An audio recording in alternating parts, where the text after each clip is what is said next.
Welcome back. You're live on Newsfeed, the AM edition. I'm Nhlanhla. Thanks for starting your day with us. Now, Finance Minister Tito Mboweni will table the 2020-2021 budget speech later this month, and never has a speech been more anticipated. The government is in the economy is in the doldrums, possibly the government too, actually, while important state-owned enterprises threaten to plunge the country into darkness, taking with it our prospects for economic recovery. On the show, of course, we continue building up to the budget speech, and today I'm joined by Nhlanhla, Ngidi, who's the head of energy at the South African Local Government Association. Nhlanhla, thanks very much for your time. Welcome to Newsroom Africa. Thank you, and good morning, and thank you for having me. So, you know, SOEs will obviously take center stage as many people, including investors and ordinary South Africans, look to see how the finance minister will make a pronouncement about their governance issues. But energy in particular, I think, will also be highlighted.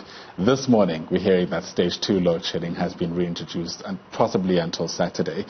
But we're also finally talking about IPPs in a way that I think we haven't necessarily before. Is this a step in the right direction?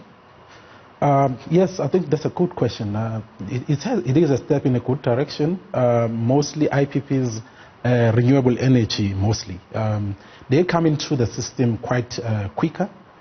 We realize that we still need base load, yes, but the infrastructure of Eskom is aging, so we need a quick solution. A solar plant would take between 6 to 12 months to come online. And the wind farm, 18 months. So we need these IPPs as soon as possible so that we can supplement this shortage that we're having. I mean, this morning I just had 3 units from Eskom were lost. Right. Which means possibly we could even do more stages of load shedding.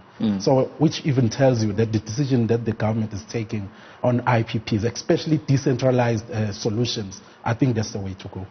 What are the financial implications of the fiscus, though, if we were to introduce a mass-scale sort of project on IPPs? Because at the moment, I understand, it's really just at municipality levels, right, where municipalities are allowed themselves, in whatever form they can, to introduce them if they have the financial backing. But firstly, can IPPs kind of carry the national grid demands? And if so, financially, what does that look like? Look, I think the IPPs cannot carry the national demand alone. We still need Eskom. Eskom will still be a big player in this. Eskom still carries a whole lot of base load, which is what we need as sustainable energy. But IPPs, obviously, they will come in on high demand times, and that is where the IPP will play, the role the most. Between 6 a.m. and 5 p.m., in the afternoon, that's where you get most IPPs giving more of the megawatts. Even wind goes further to giving you more. Beyond 6 p.m. That's where in PE or your provinces like Eastern Cape, you get more wind during the evening. That means that you get even more megawatts. But going back to the fiscus, I think at this moment in time, the reason why the government is going for decentralized solutions, which is now you're not going to have a program like Eskom must be forced to buy from these IPPs, but decentralized, have these solutions everywhere, because there are dynamics, a lot of dynamics in this energy transition that calls for decentralized solutions. Have these IPPs in distribution networks, in municipalities, not just at the national grid or the transmission, which Eskom is struggling right now. So that also, because Eskom always goes out there and says, the IPPs are costly and all of that. So I don't think, as much as we want to push this renewable energy program, maybe Eskom at this point in time cannot be, the potential buyer.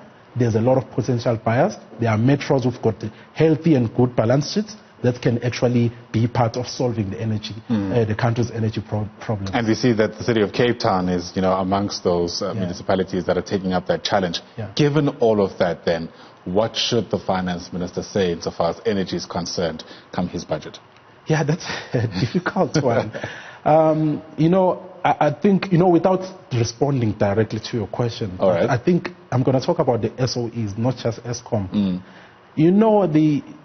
The SOEs must stop operating like it's 20 years ago. There are lots of necessary reforms that needs to happen because of technological advances and because of the changing times that we are in. If the government keep on putting more bailouts on these SOEs, I think we're going to be in more trouble as a country. Right. I think these SOEs must be forced to do very robust reforms within themselves. All right, and we're going to have to see whether the finance minister is going to force them into that corner. Thank you very much for your time and for your expertise. That was, of course, Nhlanhla Ngidi, who's the head of the energy at the South African Local Government Association. We'll leave things there for now and check in with the Mikhail with what else is happening, but this time in your world of sports.